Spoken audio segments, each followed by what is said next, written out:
soo dhawaada khayray waxaad haysaan isku noqosho wanaagsan muuqaalkan waa muuqaal ka duwan muuqaalada hore aan sameey jirnay muuqaalkan waxaan ugu talagalay inaan furno kaamiro cusub aan iibsaday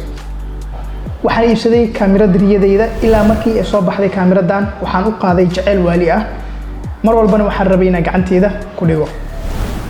maalintaas ugu dambeyn waa la gaaray sababta aan u qaatay kaamiradan waxay ahayd inaan idin soo gudbiyo muuqaal quality fiican leh sidoo kalena aan u horumariyo xirfadayda muuqaal sameynta waan ku faraxsanahay runtii taageerada aad ii muujisaan iyo garab istaagiina aan u gudu galno muuqaalkeena maanta marka ugu horeysa boxka aad furto wax ka soo baxayo buugaagtan waraaqadahan oo loogu talagalay inaad ka akhriso kaamirada iyo sidaad u isticmaali lahayd xarigan oo waxa ku qoran arkaysaa A73 xarigan waxa waaye kaamirada lagu xirtaa loogu talagalay sidoo kale inta waxa ku jiro USB chargerka qolofkiisa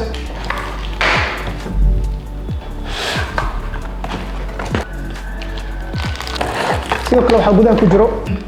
lens kaamirada afka lagu xiraa halkan waxa ku jiro charger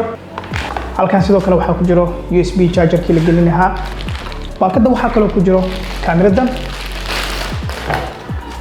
waan ku faraxsanahay runtii marka ugu horeysa kaamiradan aan gacanta ku dhigo sida loo maleynayo way ka qurux badan tahay waxa kale ku jiro baakada lens kaamirada waxaa loo gadaa laba qaab marna waxaa la isku gadaa ayadoo lenses ka wadato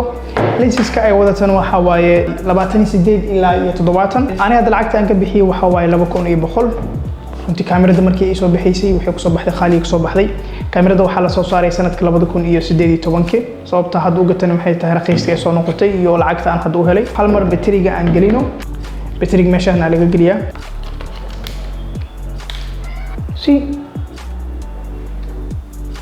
waxaan ku xireynaa lenska lenseskan waa lenses 28 ilaa 70 ah waxa waaye wide angle waaye soo kaamiradu la imaada kaamirada laba qaab loo gadaa marna waxaa la gadaa iyadoo kaligeed ah baadiga marna waxaa lagu gadaa lenseskan aniga hadda waxaan ku helay lenseskan lacag aad u raqiisan ilaa 2000 ay baxday kaamirada lenseska labadaba halkan waxaa sidoo kale ku jira qalabka kaamirada lagu xiro waxay kaloo wadataa chargerkii bateriga hadda waa gelinay waxaan ku xirinaa lenses horta hore aan aragno sida ay wax u duubayso qalabkana ka bixinayna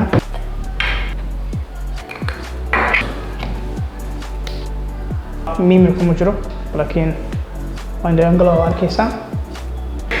kaamirada runta sababta aan u iibsado waxay tahay horta inaan horumariyo xirfadayda muuqaal sameynta oo aan la imaado wax quality fiican leh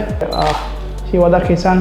speedka shutter speedka dhagdhag waaye waxaan ka sameyn doonaa insha Allah dhawaan muuqaal oo review ku saabsan kaamirada runtii aad ugu faraxsan kaamiradan markaan iibsado marna mis dheheen kaamiradan oo kala iibsan doontaa waa idinka kuna play because memory card kuma jiro waxaan ku soo sameyn doonaa review oo telefoonka 13 Pro iyo kaamiradan ya fiican kula tahay aniga ahaan waxa la fiican kaamiradeeda runtii aad ugu faraxsanahay kaamiradan maanta inaan soo iibsaday waxaan rajayn doonaa insha Allah inaan muuqaal qurux badan aan idinku soo gudbiyo iyo sawir aad u sareeyo oo aan ku horumariyo xirfadayda muuqaal sameynta iyo sawir qaadista labadaba tani kula dambe maalin wanaagsan